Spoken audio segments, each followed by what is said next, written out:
Well, I think the benefit of the 5-step model is to help the clinician remember that the discharge piece of the patient interaction is probably one of the most important parts of the patient interaction.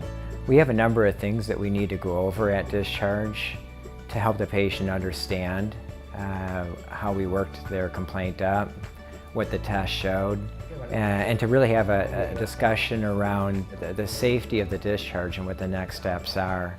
Was there anything that you were concerned about in particular?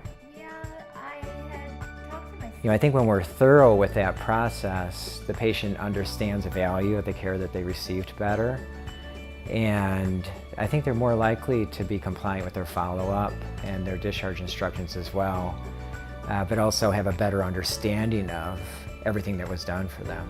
Yeah, absolutely. And whenever I talk to providers about the patient experience, I'm reminded of 7th grade math class, where it's not always enough just to get the right answer. You have to show your work to get full credit. And so whether we're talking about charting or bedside care, we really need to explain patients what we're doing, what we've done to get that full credit. And the 5-step plan creates a framework to ensure that we get all that credit for the work that we've done. It's really easy to follow. It's intuitive, and there's a very easy to follow framework for what to say and even the order to say it. First step is reason for visit, and it's simply just restating what their primary concern was. It's important to anchor the conversation based on their presenting complaint to make sure both the patient and the provider and nurses are all on the same page. Step 2 is role of the ED. Explaining to patients our primary role is to rule out and evaluate for life-threatening conditions. Especially when you take the time to, number one, try to uncover if the patient had an underlying concern or question that you may not be answering in their discharge evaluation or in your previous conversations with them.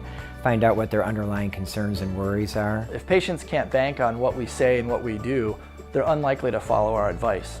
You take it down to that detail for a patient. I think it conveys to them a sense that your workup was thorough, and it takes on added meaning.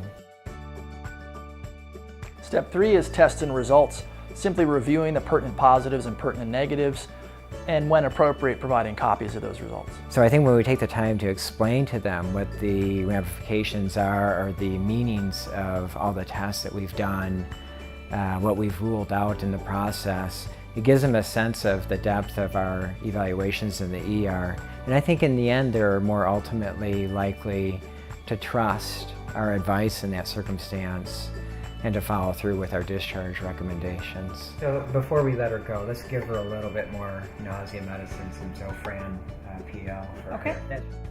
I came in and she thought I had a kidney stone, so how can you be sure that I don't have that? Well, I mean, Number 4 is safe to go home. And this is where we explicitly tell patients that we think they're safe to go home, that in fact they don't have a life-threatening injury or illness. when you go over the reasons for return with a patient, they're much more likely to pay attention in those circumstances and say, hey, the doctor told me to return if I have this type of symptom. And you can make it more personalized for them in that circumstance. We need to show patients that we know what we're talking about and that we care. And you have to have both of those elements to earn their trust. Patients who trust us are more likely to follow our advice, and they're more likely to come back to the ER if a complication develops. And the last step is next steps, literally discussing their follow-up care, whether it's prescriptions, following up with a specialist or their primary doctor, and of course what the return precautions are. Whether they admit it or not, deep down inside, a lot of patients are concerned that they have a serious condition. Am I having a heart attack? Do I have cancer? Explicitly telling them that we think they're safe to go home offers another layer of reassurance that in fact they don't have a life-threatening condition.